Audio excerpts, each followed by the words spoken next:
वो बड़े भाई हैं और त्रेता में जब भगवान राम और निषाद राज मिले थे तब भी सलूशन निकला था और इस समय निषाद राज के वंशज को जिस तरीके से मोदी योगी ने गले लगाया तो बंसल जीतने और नड्डा साहब से जो मुलाकातें हुई उसमें हमने पूरे अपने समाज की जो बातें थी जो उनके सामाजिक मुद्दे थे आरक्षण से संबंधित मैंने उसे रख दिया।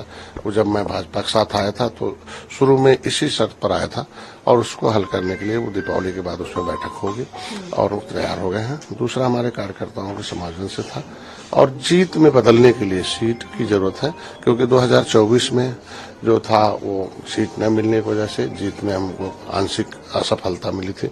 आंशिक सफलता विपक्ष के लोग प्राप्त कर लिए थे तो ऐसे में उन्होंने हमने सीट दे दी है और हमको लगता है कि शीर्ष नेतृत्व से बैठकर उस पर हल निकलेगा और बेहतर परिणाम आएगा। हम लोग जिस तरीके से हरियाणा जीते हैं उसी तरीके से हम लोग ये भी जीतेंगे और बड़े भाई हैं और बड़ी सोच है वो अब बड़ा हम दिल है काम करेंगे और अच्छा परिणाम आएगा। लेकिन आप लोग 2 सीटों की मांग कर रहे हैं, वहाँ कहा जा रहा है कि मझवा सीट शायद ऑफर किया गया है। अभी तक कब तक मैंने जो भी रात की बातचीत में हमने चूंकि उनके ऊपर छोड़ दिया चूंकि बड़े लोग बड़ी सोच वाले हैं, बड़े लोग हैं और जो हमारा समाज है सबसे सताया हुआ है तो सत्ता के साथ रह के इनकी सामाजिक सुरक्षा सम्मान और उनकी समृद्धि हिस्सेदारी दिलाना आवश्यक है।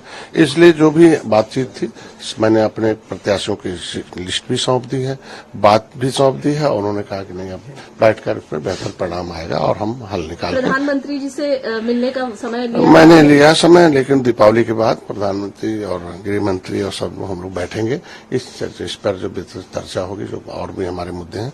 लेकिन आज हमको लगता है शाम तक ये आप लिस्ट निकल जानी चाहिए कहाँ कैसे होगा और हम लोग जीतेंगे। जिस तरीके से हरियाणा हम लोगों ने जीत दर्ज की है उसी तरीके से चुनाव जीतेंगे आगे 2027 में जीतेंगे। लेकिन अगर एक ही सीट मिलती है तो क्या ये मतभेद नहीं रहेगा? आप मान जाएंगे? देखिए आज के दिन हम लोग सामाजिक मुद्दे को हल करने के लिए आए हैं।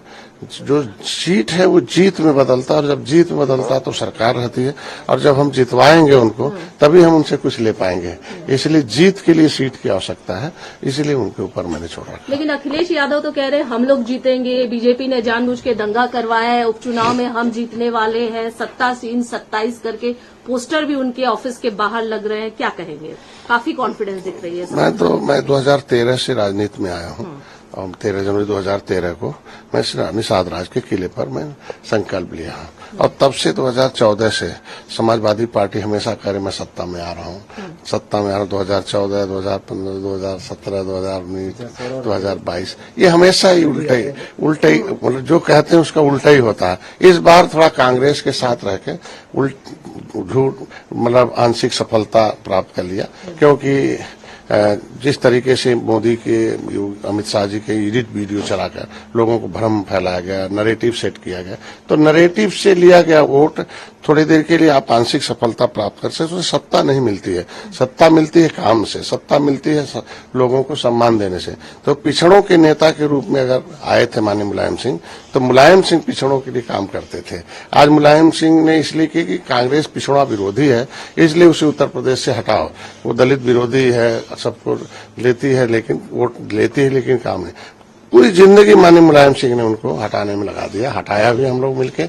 लेकिन अब जो है किस कांग्रेस का कितनी हरी भरी खेती समाजवादी पार्टी खिलाती है वो उसके ऊपर है और इस तरीके से विपक्ष के पास बयानबाजी के अलावा कुछ नहीं बचा। एक अंतिम सवाल, शिवपाल यादव कटहरी में जाकर कह रहे हैं कि चुनाव में अगर गड़बड़ी करने वाले जो अधिकारी हैं उनके नाम लिख लीजिए, सरकार आने पर हिसाब होगा। तो हिसाब किताब की बात वो कर रहे हैं, कैसे देखते हैं, क्या कहेंगे? अब इनके समय में ऐसा होता रहा होगा, गड़बड़ी करते रहे होंगे तो जिसको जैसा आता हो सपने में दिखते हैं। तो जैसी जो हमारे कहा गया कि जिसकी जैसी भावना रहती है वैसे दिखता है। तो ये लोग अपने समय में प्रभावित करते रहे अधिकारियों से और इसीलिए तो 30 साल तक हाथी लाओ साइकिल लाओ, हाथी आओ साइकिल हटाओ, साइकिल हटाओ हाथी लाओ। लेकिन जब से निषाद पार्टी आई है और तो ऐसे जनता में जब मैसेज गया है तो इतना ही कहते हैं कि कभी उत्तर प्रदेश में हाथी साइकिल कांग्रेस से मत आने दो, इनको हटाओ, फिर खाली एनडीए को लाओ।